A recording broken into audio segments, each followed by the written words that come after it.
शंकर पर जल चढ़ाने का जो भाव वर्णित किया जाता है कि हम शंकर को मंदिर में जाकर जल चढ़ाते हैं तो खड़े खड़े चढ़ाएं कि बैठकर चढ़ाएं। बहुत ध्यान देना साहब।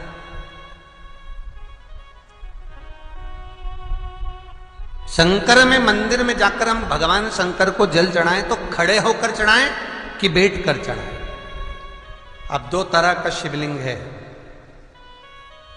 मंदिरों में, दो तरह का शिवलिंग का निर्माण होता है, ठीक है।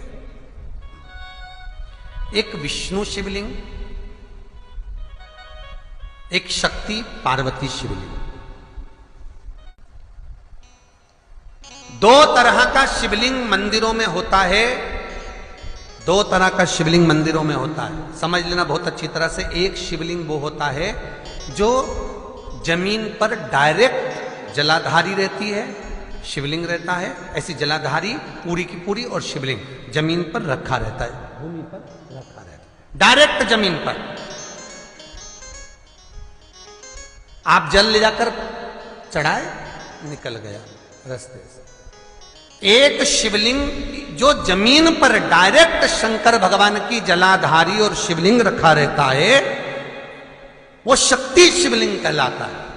पार्वती का हस्त कमल उस शिवलिंग के सम्मुख में, और दूसरा शिवलिंग एक डमरू जैसा होता है। अब वो हम उसको कैसे वर्णन, डमरू शिवलिंग होता है, ऐसा उसका स्टैंड होता है, ऐसा स्टैंड होता है, नीचे शिवलिंग रखने की जगह होती, फिर ऐसा होता है, फिर उसके ऊपर इस तरह शिवलिंग रखा होता है। देख दर्शन करें आप लोगों ने।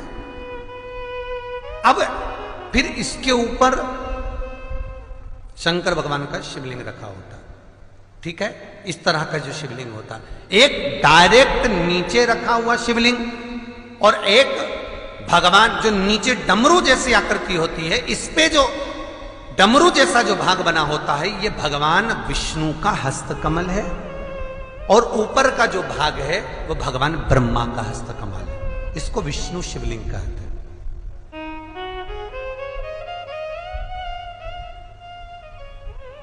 इसको हरीश्वर महादेव भी कहा जाता है। कौन सा महादेव कहते हैं? हरि सर्वेश्वर महादेव।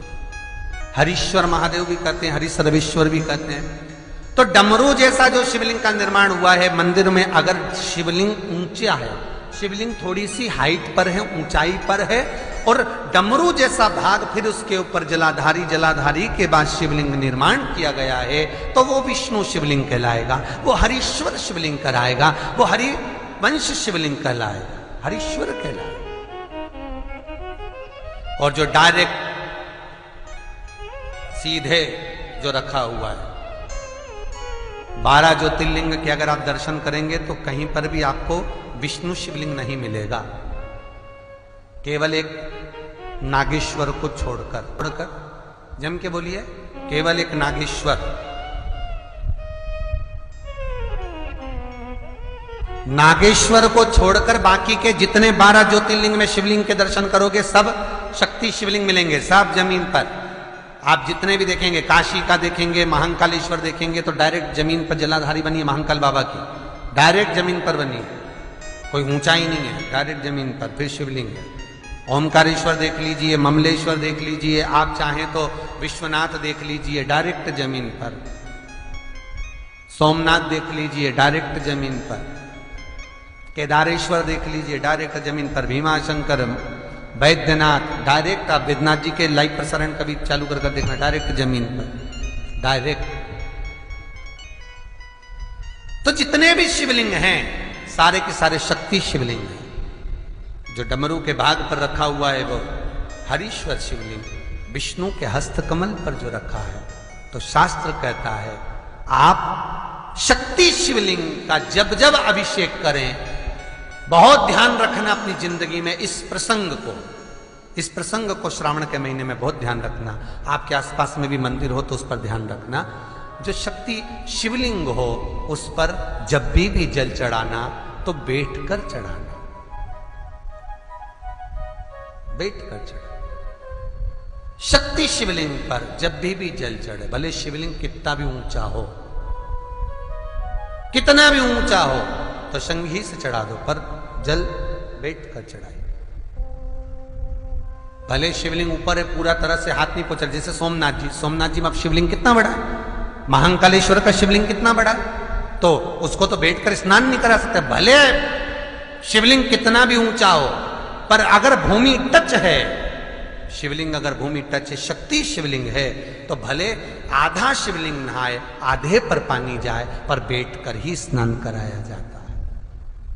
और महाराज यदि हरीश्वर शिवलिंग है, अर्थात भगवान विष्णु के हस्त कमल पर, ब्रह्मा के हस्त कमल पर यदि शिवलिंग है, तो वो शिवलिंग का जब भी स्नान कराएंगे, अभिषेक कराएंगे, पूजन कराएंगे, तो खड़े होकर ही करना है। और खड़े होने का भी तरीका होता है, दोनों चरण बराबर में रखकर कभी भी शंकर भगवान के शिवलिंग का स्नान नहीं कराया जाता। दोनों चरण बराबर रखकर, अगर हरीश्वर शिवलिंग है, किसी मंदिर में शंकर को जल चढ़ाने के लिए आप गए हो और शंकर को जल चढ़ा रहे हो, तो हरीश्वर अगर शिवलिंग है तो दोनों पांव बराबर रखकर नहीं, एक सीधा चरण थोड़ा सा आगे रखिए और उल्टा चरण थोड़ा सा पीछे रखकर भगवान शंकर का जलाभिषेक करने पर लक्ष्मी जैसे अपने चरण रहते हैं, भगवान शंकर उसी तरह से लक्ष्मी को दौड़ाते हुए अपने घर में प्रवेश करा। लक्ष्मी भागती हुई, अगर जो पुष्टि मार्ग से जुड़े होंगे, जो भगवान ठाकुर जी की सेवा करते हैं, पुष्टि मार्ग से जुड़े हों, श्रीमद वल्लभाचार्य जी से, वल्लभ कुल बालकों से जिनका ब्रह्म संबंध हुआ है, ऐसे अगर जीव हैं, वैष्णव जीव हैं, तो वो दर्शन करते होंगे ठाकुर जी, यमुना जी और महाप्रभु जी का। तो कैसा दर्शन करेंगे? श्रीनाथ जी का दर्शन करेंगे तो दोनों पांव श्री जी बाबा के, मेरे ठाकुर जी के बराबर पर है, नाथ द्वारा वाले श्री जी बाबा के, गोवर्धन नाथ जी के दोनों पांव चरण बराबर। श्रीमद वल्लभाचार्य जी का दर्शन करेंगे तो दोनों चरण बराबर के फोटो में मिलेंगे। पर यमुना जी का अगर आप दर्शन करेंगे, पटरानी यमुना जी का जब दर्शन करेंगे, तो यमुना जी का चित्र का दर्शन करेंगे, तो यमुना हमेशा एक पांव यमुना जी का आगे मिलता है। क्यों? जो वैष्णव ठाकुर का दर्शन करे, श्रीमद वल्लभाचार्य जी के अनुसार भगवत चर्चा करे, उसके यहां यमुना भक्ति निरंतर प्रवेश करती जाए, इसलिए भागता हुआ चरण, दौड़ता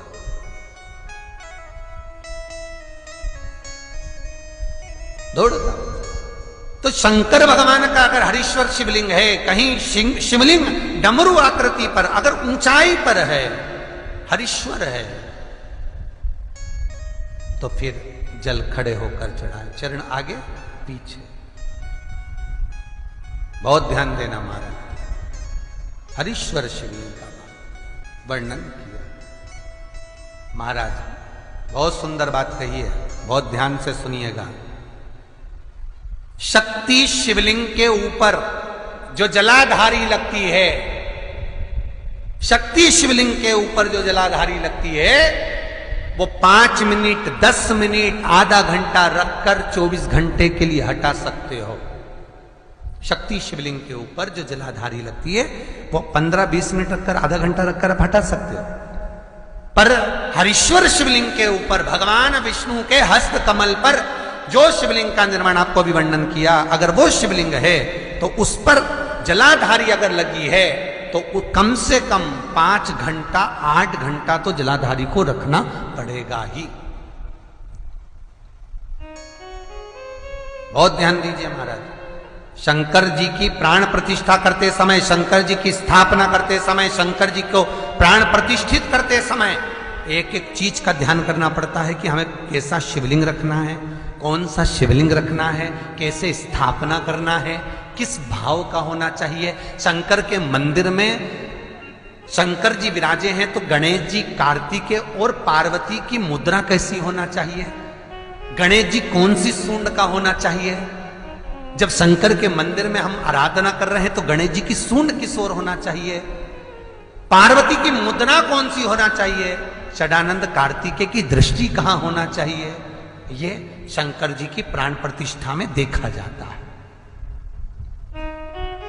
केवल मूर्ति वाले ने बाजार में मूर्ति बनाकर बेच दी और तुम गए हमें शंकर जी का परिवार दे दो, हमारे मंदिर है छोटा सा, मैं वहां प्रतिष्ठा करना है। तुम बाजार में गए और शंकर जी का परिवार लेकर आ गए, शंकर जी लिया, कार्तिक लिया, पार्वती जी लिया, गणेश जी लिया और स्थापना करवा दी पंडित जी से। और बाद में बोली हमको थोड़ी कष्ट हो रहा है, हमको थोड़ी तकलीफ हो रही है, कहीं ये हम जब से लाए इससे तो नहीं रही, कहीं इससे तो नहीं। नहीं, गलती तुम्हारी है।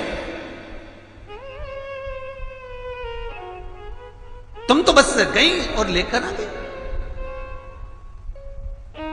यहां तक शिव महापुराण की कथा कहती है कि तुम्हारे घर की मूर्ति जितनी पुरानी होती है उतना सुख देती है। आपको पहले भी कथा में कहा, दिया और मूर्त पुरानी होगी चलेगी।